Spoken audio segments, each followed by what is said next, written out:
Hai, masih bersama saya, Mr. G, bicara. Tentu saja bicara tentang kebenaran berdasarkan fakta, data, dan realita. Teman-teman, sejujurnya saya tidak terlalu tertarik ya dengan persoalan ini ya. Kasus antara Dr. Richard Lee dan Dr. Detektif. Sebenarnya mereka ini kan sama-sama dokter. Kenapa jadi rame seperti ini?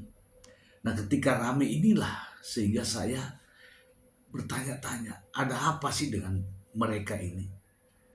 Teman-teman, ternyata dari analisa saya pribadi ya, mengatakan bahwa kedua-duanya ini sama-sama pengusaha skincare. Saya yakin mereka ini kompetitor. Mereka ini sama-sama terjun di dunia skincare.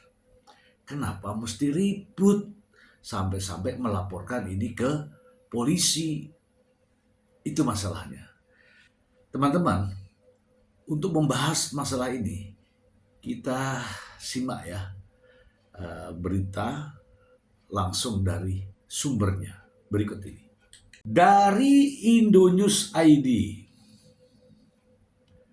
bantah tuduhan Doktip, Richard Lee pastikan semua produk legal dan terdaftar. Kita bacakan ya. Jakarta, dokter kecantikan Richard Lee menegaskan sikap tegasnya dengan menolak upaya perdamaian dalam kasus dugaan pelanggaran perlindungan konsumen dan undang-undang kesehatan terkait produk kecantikan yang dipasarkannya. Pemilik klinik kecantikan Athena itu menyampaikan klarifikasi terbuka untuk meluruskan sejumlah tudingan yang berkembang di ruang publik, termasuk isu yang menyebut adanya tawaran perdamaian bernilai fantastis hingga 50 miliar. Isu tersebut mencuat setelah disampaikan oleh Samira Farahnas alias Dokter Detektif yang sebelumnya melaporkan Richard Lee pada 2 Desember 2024. Laporan itu kemudian bergulir hingga tahap penyelidikan, sebelum akhirnya penyidik menetapkan Richard sebagai tersangka pada 15 Desember 2025, 1 tahun. Melalui akun Instagram pribadinya, Dr. Richard Lee memberikan klarifikasi pada Jumat lalu. Ia membantah keras adanya upaya damai, baik dalam bentuk negosiasi maupun tawaran sejumlah uang. Meluruskan beberapa informasi yang tidak tepat, tulisnya, saya tidak pernah menawarkan atau meminta perdamaian dalam bentuk apapun, tegas Richard. Nah, kan aneh kan? Tak hanya itu, Richard juga memastikan bahwa seluruh produk skincare yang ia kembangkan telah diproduksi secara legal serta mengikuti ketentuan dan pengawasan yang berlaku. Ia menegaskan bahwa setiap produknya telah terdaftar sesuai regulasi. Seluruh produk yang saya kembangkan terdaftar dan diawasi sesuai ketentuan yang berlaku, tambahnya. Kasus ini pun menjadi sorotan publik mengingat nama besar Richard Lee di industri kecantikan serta kontroversi yang menyertainya. Dengan sikap menolak perdamaian, perkara ini dipastikan akan berlanjut ke proses hukum berikutnya. Ya, itu saya rasa lebih baik, ya kan? Kita bahas ya teman-teman, kita bahas. Baik ya teman-temanku, teman-teman sudah melihat semua ya apa yang beredar di berbagai media. Ya, satu, mereka adalah sama-sama dokter, benar-benar dokter. Oke. Dua, mereka ini sama-sama pengusaha skincare. Dan jangan lupa, Dokter Detektif juga telah ditetapkan sebagai tersangka. Ya apapun bentuknya, yang jelas penetapan tersangka dari pihak kepolisian. Kemudian teman-teman, dari rangkaian pernyataan yang saya analisa ini, kedua-duanya sebagai seorang dokter, kedua-duanya sebagai seorang pengusaha skincare. Ya kalau begitu kedua-duanya ini kompetitor. Ya kan? Kompetitor, yaitu dokter yang sedang berkompetisi. Ada pertandingan lah bahasanya gitu. Mereka sedang bersaing, teman-teman.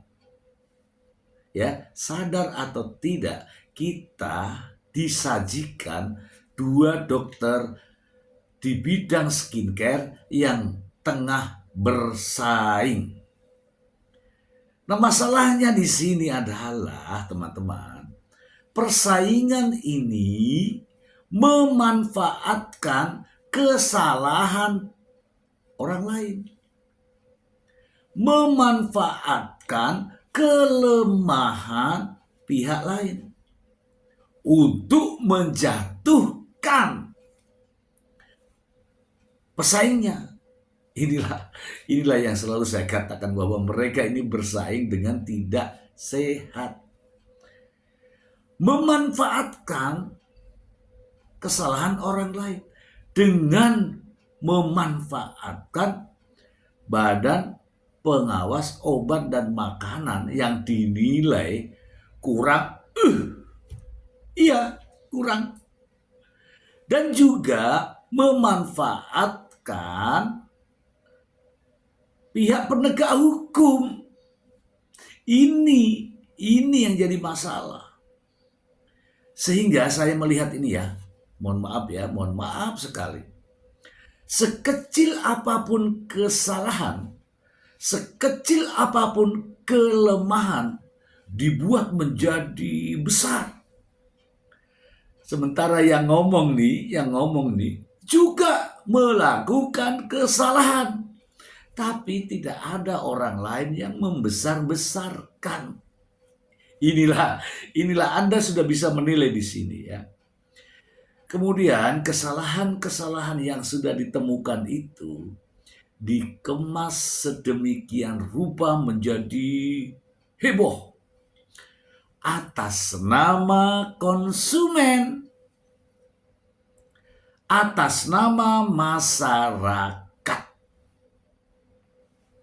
Ya semoga saja konsumen dan juga masyarakat luas makin sadar ya, jika sedang dimanfaatkan. Demi apa? Demi keuntungan pribadi. Demi keuntungan pribadi, teman-teman. Bukan demi keuntungan konsumen, bukan. Bukan juga demi kepentingan masyarakat. Tidak ada keuntungan konsumen di sini, tidak ada keuntungan masyarakat di sini. Hanya semata-mata demi keuntungan pribadi. Waspadalah teman-teman semua.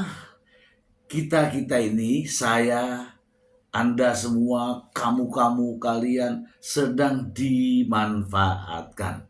Tidak ada demi keuntungan konsumen, tidak ada demi keuntungan masyarakat. Semua ini demi keuntungan pribadi. Itu analisa saya, Mr. C. Bye.